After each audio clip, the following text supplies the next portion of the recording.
Jack Henry Abbott was born on January 21, 1944. He was an American criminal and author. He was released from prison after gaining praise for his writing and lauded by several high-profile literary critics. Still, almost immediately, he committed a murder and was locked up for the rest of his life. Abbott was born on a U.S. Army base in Michigan to an American soldier and a Chinese woman. As a child, he was in trouble with teachers and later the law, and by the age of 16 he was sent to a reform school. In 1965, aged 21, Jack Abbott was serving a sentence for forgery in a Utah prison when he stabbed a fellow inmate to death. He was given a sentence of 3 to 20 years for this offense, and in 1971, his sentence was increased by a further 19 years after he escaped and committed a bank robbery in Colorado. Behind bars, he was troublesome, refused to obey the guards' orders, and spent a lot of time in solitary confinement. In 1977, he read that author Norman Mailer was writing about convicted killer Gary Gilmore. Abbott wrote to Mailer and offered to write about his time behind bars and the conditions he was in. Mailer agreed and helped to publish In the Belly of the Beast, Abbott's book on life in the prison system, which consisted of his letters to Mailer. Mailer supported Abbott's attempts to gain parole, which were successful in June 1980. Abbott was released, went to New York City, and was the toast of the literary scene for a short while. Norman Mailer was criticized for his role in getting Jack Abbott released. He was accused of being so blinded by Abbott's evident talent for writing that he did not take into account Abbott's propensity for violence. In a 1992 interview in the Buffalo News, Mailer said that his involvement with Abbott was another episode in my life in which I can find nothing to cheer about or take pride in.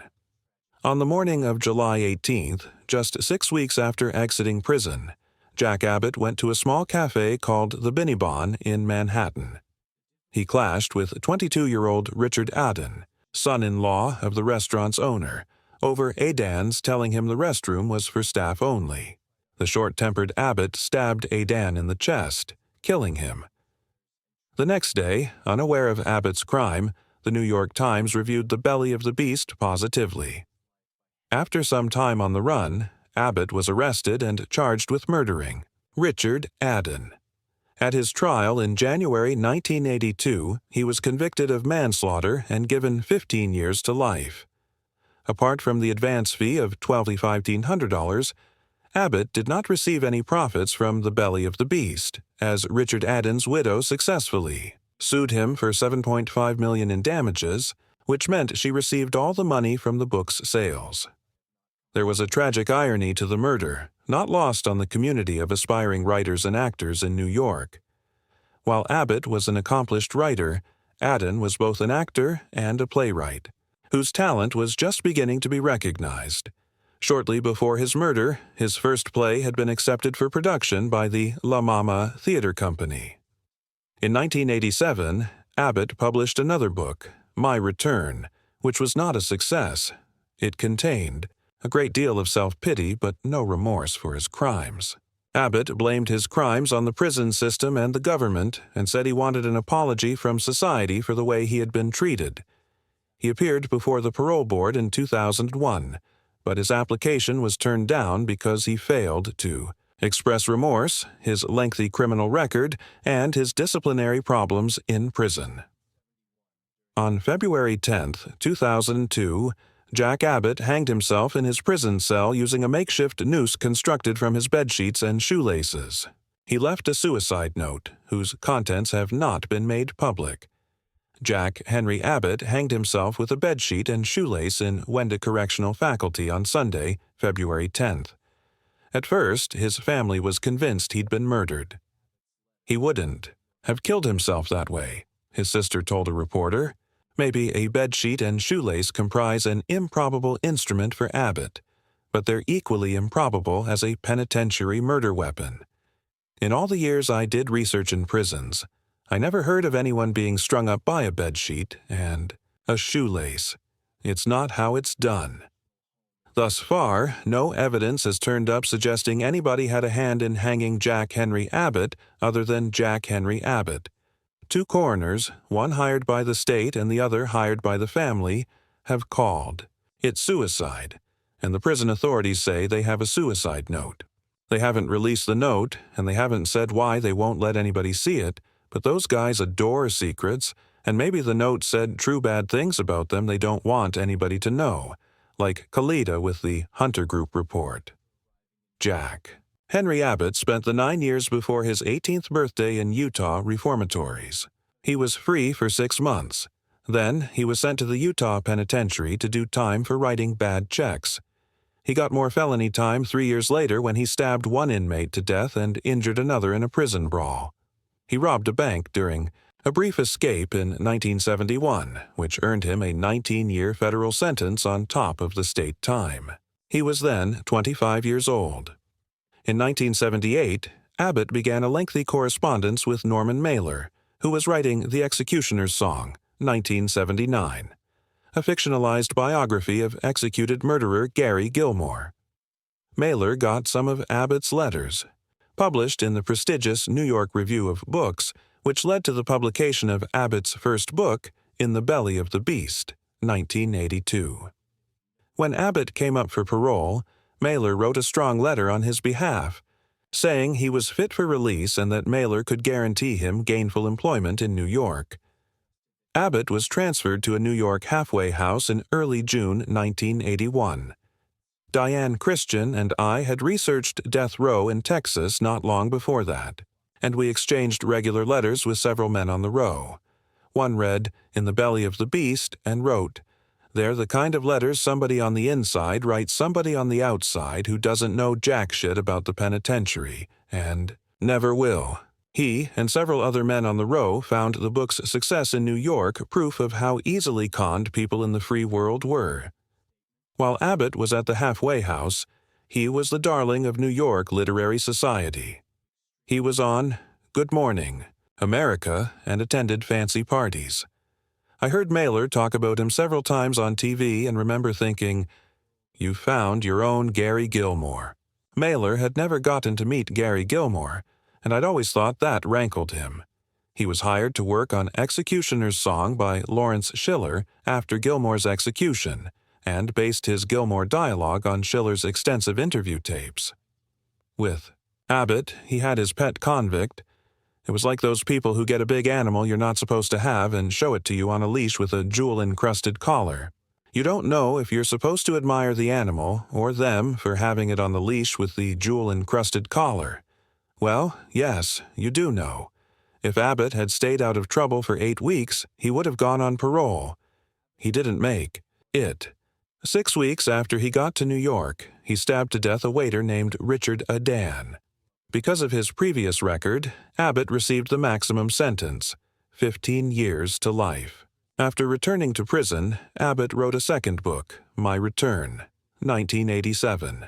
That title Douglas MacArthur should have used about getting off the barge in Leyte or Charles de Gaulle on having a cognac in Les Deux Magots after sitting out wheat in London. Or some politician who had been voted out of office and got back in again the next time around because his successor was worse than he'd been. My Return. I didn't like the book and said so in a review. Shortly thereafter, a woman who had become involved with him after he got the manslaughter sentence sent me a copy of the pro se brief he'd sent to a New York judge a short time before. He was asking the judge to set him free. In her cover letter, she told me that, like nearly everyone else, I'd failed to understand his sensibility. She said that if I read his brief carefully, I'd better understand the kind of man Jack Henry Abbott was. She was correct, though I didn't understand what she had in mind. I was struck by the fact that in the entire document, Abbott wrote in the hope his sentence would be set aside. He never referred to Richard Adan by name. He referred only to the deceased. The part that especially caught my attention consisted of these 2 sentences. There was never sufficient evidence presented at my trial to support a finding of intent to kill. The deceased, in this case, was inflicted with a single wound under circumstances that would have demanded the infliction of more wounds if the single wound had been inflicted with the intent to kill and not merely to repel him. I'll translate. that into English for you. They never proved I meant to kill the guy. If somebody like me wanted to kill a guy like that, do you think I'd stab him only once? Moi? But that's not what Jack Henry Abbott wrote. What he wrote was, there was never sufficient evidence presented at my trial to support a finding of intent to kill.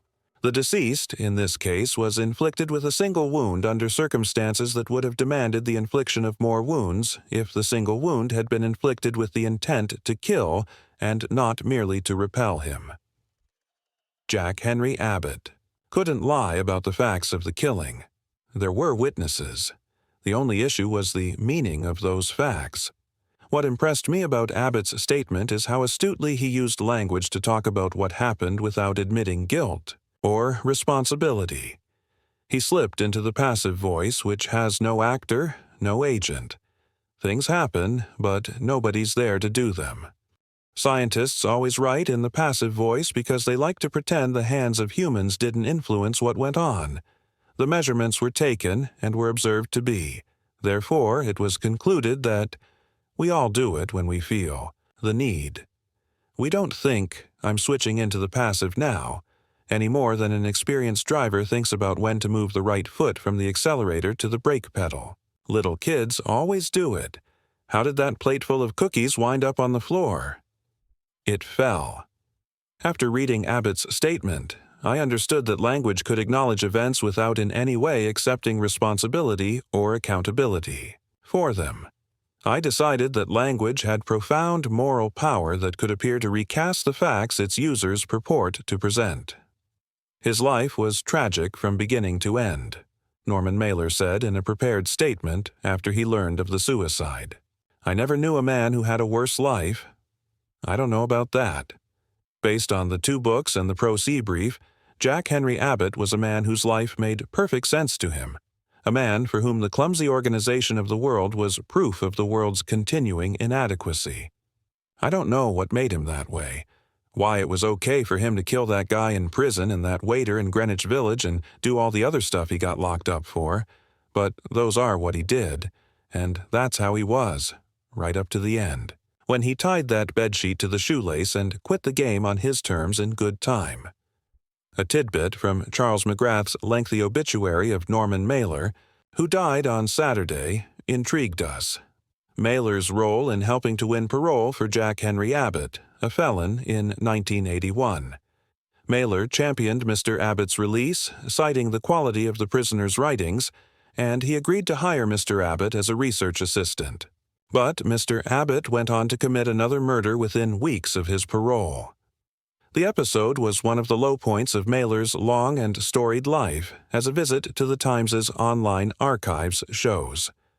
According to a detailed profile by M.A. Farber of the Times, Mr. Abbott was born in Michigan on January 21, 1944. His father, who was in the armed forces, was of Irish descent. His mother was Chinese.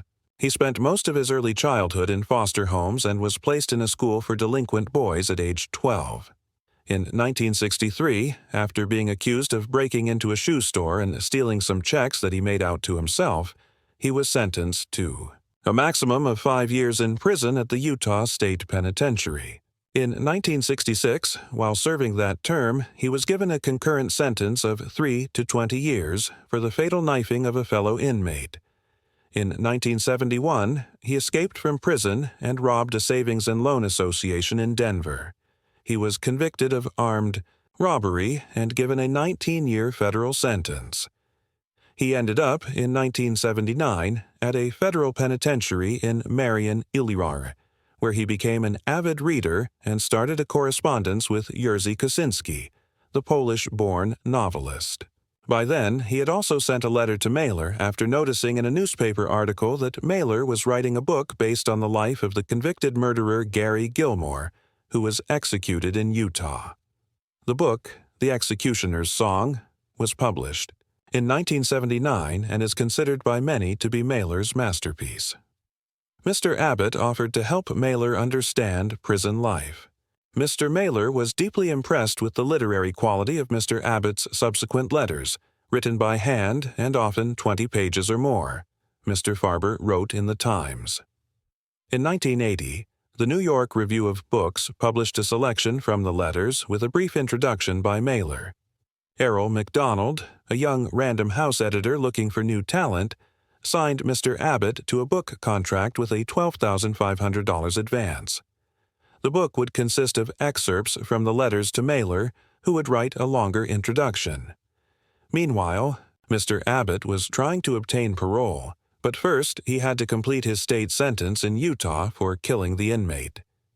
In January 1981, federal authorities sent Mr. Abbott back to Utah, where he was automatically considered for parole. By then, his book was being edited for publication, and he had a job offer from Mailer as a research assistant. In June, Mailer met Mr. Abbott at the airport, and the inmate, now free, was admitted to a halfway house on East 3rd Street. On the night of July 17th, Mr. Abbott and two women were at the Billabong, a restaurant in the East Village, when Mr. Abbott got up from his table and asked Richard Adan, a 22-year-old waiter and aspiring actor, to direct him to the toilet. Mr. Adan explained that the bathroom could be reached only through the kitchen, and because the restaurant did not have accident insurance for customers, only employees could use the bathroom. Mr. Abbott argued with him. They took their dispute outside, where Mr. Abbott stabbed Mr. Adan to death early in the morning of July 18th. The following day, July 19th, the New York Times Book Review, unaware of Mr. Abbott's crime, published a review of his book, In the Belly, of the Beast. The reviewer, a Colgate University professor, Terence Desprez, wrote that the work was awesome, brilliant, perversely ingenious. Its impact is indelible, and as an articulation of penal nightmare, it is completely compelling. That same day, the police announced that they were searching for Mr. Abbott for killing the waiter. Federal authorities joined in the search. Meanwhile, Mr. Farber of the Times reconstructed Mr. Abbott's mental and emotional state through scores of interviews with people who knew him and a review of his medical and legal records. At the same time, Michiko Kakutani, a cultural critic for the Times, wrote an extended essay about themes in Mr. Abbott's book and their relation to his shocking new crime. Mr. Abbott was seized in Louisiana on September 23, 1981, and indicted. On October 7th, Mr. Farber wrote an article chronicling the manhunt. Mr. Abbott, who chose to represent himself in court, testified about his harrowing experiences in foster care and prisons and admitted to the killing. On January 21, 1982, he was convicted of first-degree manslaughter, and on April 15th, he was sentenced to 15 years to life in prison. At the time, many people blamed Mailer, Mr. Abbott's book editor, and even Robert Silvers, the editor of The New York Review of Books, for supporting his release from prison. But Henry Howard, the waiter's father-in-law, said it was the criminal justice system, not Mailer, that was at fault. I'm not angry at Mailer or Random House. Their job is to recognize writing talent, which they saw in Jack Abbott. My quarrel is with the prison authorities, with the establishment. It's their job to decide who goes out of prison, and not because of some pressure from great writers or publishers. Mr. Abbott came out with a new book, My Return, 1986. In 1990, Mr. Adan's widow filed a civil lawsuit against Mr. Abbott, seeking $10 million damages. In court, Mr. Abbott maintained that his attack on Mr. Adan had been so quick that there was no suffering. Again, representing himself, he cross-examined the widow, at one point berating her for weeping. On June 15, 1990, a jury awarded Mr. Adan's family $7.57 million in damages. Mr. Abbott was already barred from using any money he earned from the Adan murder under the so-called Son of Sam law, a New York statute that prevents criminals from profiting from any crimes they commit. On February 10, 2002, Mr. Abbott was found dead in his prison cell in Alden, NY, near Buffalo. He had committed suicide.